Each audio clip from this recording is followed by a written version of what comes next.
Welcome to the Whiskey Vault. I'm Danny Whittington, Chancellor of Wizard Academy and Whiskey Marketing School. This is a weird one.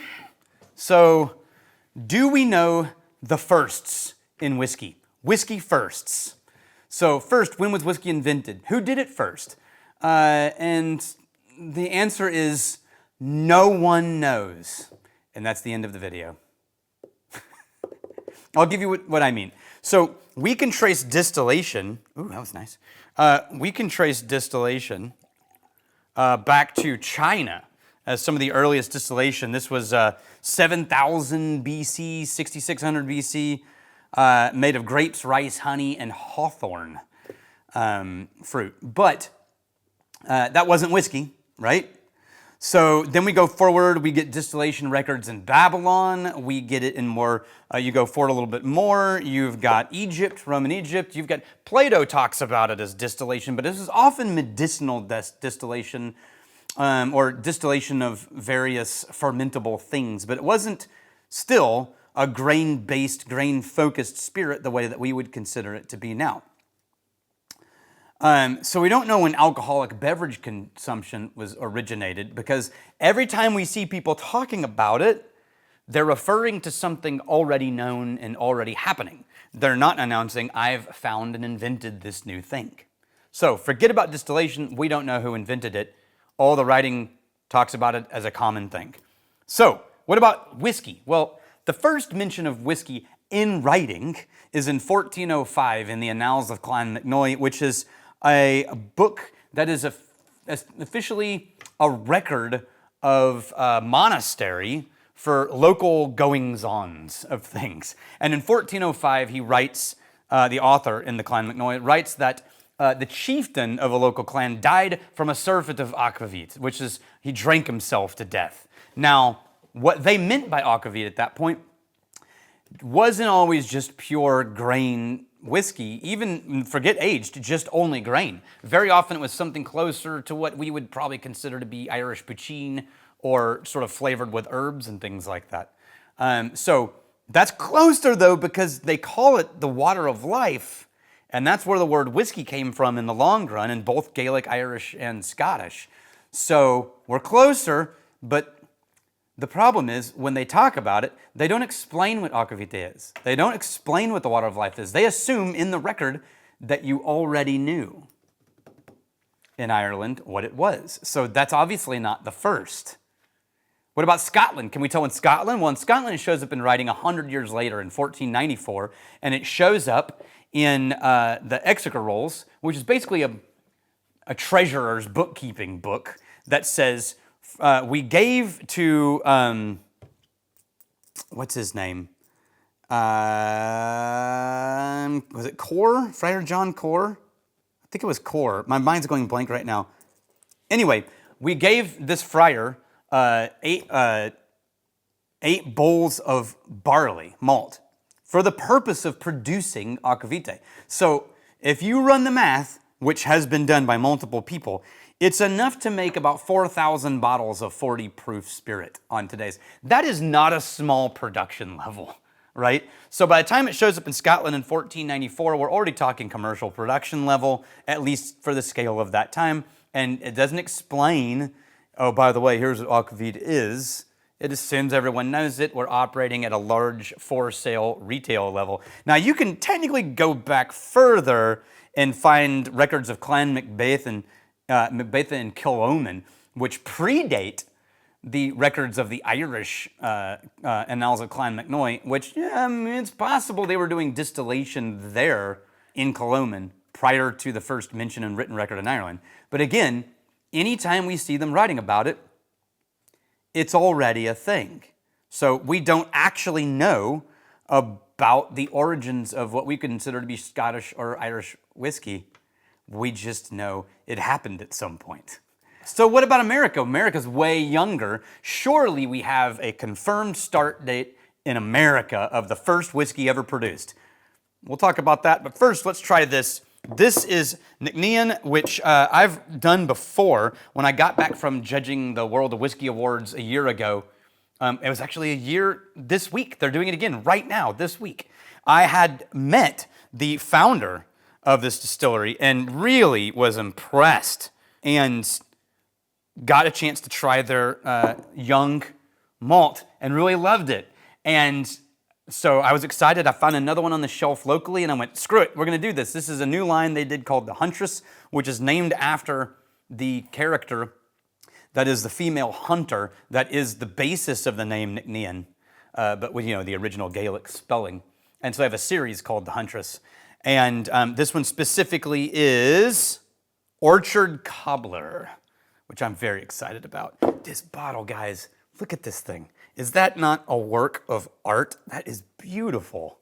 That is printed on the bottle. Man. I don't know who did your bottles, but well frickin' done. That's just, okay. Wait, there's no age statement on these. This is at least 3. They're releasing younger whiskeys because they're a new distillery, but the ones that I've tried are all very well made, very well put together. I definitely will be excited to see what they become inside the next decade. It's very much for me like American craft, where we're getting hints at what's possible from really brilliant craft distilleries, and these guys are no different. So, on the nose. Oh man, this is a fruit explosion, but it's also a little musty and kind of funky, and not in that sort of like sickly malty funk way, but more of like an earthy nose. This is jam, super dense vanilla, fresh herbal tea. Oh man, there's an almost, whoa, what is that? There's an almost honeydew melon mixed with apricots and like a light date, D-A-T-E, like a date. So these guys, let me try this first because this is fun. Oh man. Guys, that might be one of the better young malts I've ever tried. I mean, I really fell in love with Waterford's young release malts, but this is beautiful. This is vibrant, and you have to appreciate a whiskey that's young enough that the grain is still present in the flavor, but the fermentations on this were so dramatic that it's really just exploding these fruits and florals. And then the vanilla's kind of nice, soft undercurrent. So they run 2 different spirits during the year, and they said this one is the first runs of the second one when they're switching from one to the other. So it's distilling a specific spirit, but it's carrying some of the oil residues of the previous runs of the other one with it. At least that's my understanding of it, which they can correct if they're reading this, or watching this. But it's really good. I don't know how well this is distributed, but it is absolutely worth a dram. Favorite whiskey 6. Oh, and they give you a recipe for a sparkling whiskey highball with a little mint sprig in it, which I'm sure would be delicious. But this is amazing. Okay, so America. What about America? Well, the first predates America as a country mention of what people have sometimes said is the first distillation of whiskey was a guy named George Thorpe, who founded a small little town that was wiped out by the native population, who really was just like pretending to be nice and biding their time, and then like, screw you, and just wiped them all out and kept their shit. He wrote back to England at one point that he had found a drink that was so much better than English beer that he's often preferred it to English beer, and it was made from corn. Now, he compared it to English beer in an era when the English already knew what aquavit was. So the odds that that was a whiskey, very low. It was probably more likely a beer direction spirit or a mead direction spirit made from a base of cornmeal or corn mash. They did find a small still in his belongings, but the assumption is that it was more of a size that would have been used for medicinal purposes.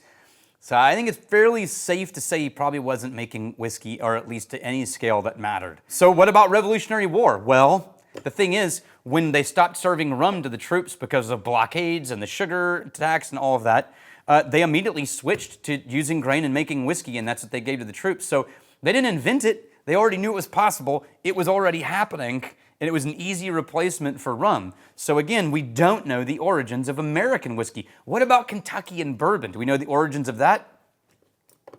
Sad to say, no. There are several people, including brands, with plaques at their distilleries that say they were the first to make Kentucky bourbon. It has been proven wrong multiple times. It's marketing.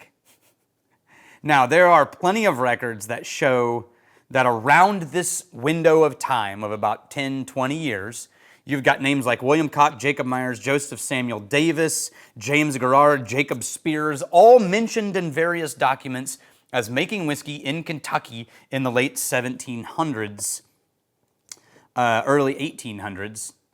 But most of those brands have not survived to this day. We have no real record of a continued run.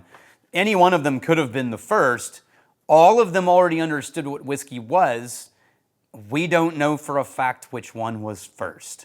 As a matter of fact, to date, the only time in world history we have now been able to pinpoint a whiskey first is in the modern American craft.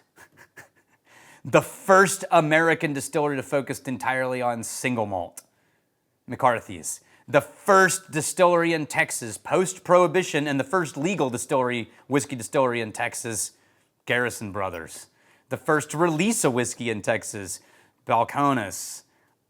We actually now, in modern times, we have some firsts. The first change to the Federal Beverage Code in the USA in 50 years happened this year with the invention of American single malt as a new federal beverage category. Now we've got some firsts that we can finally put a finger on. But the true beginnings of whiskey,